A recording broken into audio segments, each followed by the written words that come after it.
আমরা এই পঞ্চায়েতের রোড যে অনেকদিন ধরে এসডিএম এ গিয়া কথা কইছি, অনেক স্থানত গিয়া কথা কইছি, অফিস আন্দালত গিয়া কথা কইছি, কোনো অ্যাকশন নেওয়া হইতেছে না। যে পোলা হয় না, স্কুলে যাইতে কষ্ট, যে বাজারে যাইতে কষ্ট হইতেছে, আমরা হাঁটতেই কষ্ট। বয়স্ক কিতা পোলা হয় কিতা, আমরা বড় লোকই মানে হাঁটতে কষ্ট হইতেছে, তাহলে বয়স্ক লোককে অনেক জনে ফইরা যায়, গাড়িতে আইতে পারে না।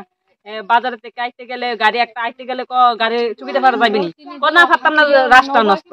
তাহলে এই রাস্তা নষ্টের মধ্যে গাড়িও আয় নাতে আমরা খুব অসুবিধাতে আছি। যে এই রোডের লাগিয়া যে ব্যবস্থা করা হোক, যে রোডটা ঠিক করানোর জন্য, না হলে আমরা আন্দোলন করতে বাধ্য হইব। তো প্যাক ট্যাক কইছি, গাড়ি ঘোড়া চলতে পারে না, পেছন চালু আনতে পারে না, আর প্লাবান ওই স্কুল যাইতে পারে না, খালি প্যাক লাগি হাঁটতে পারে না, এরকম।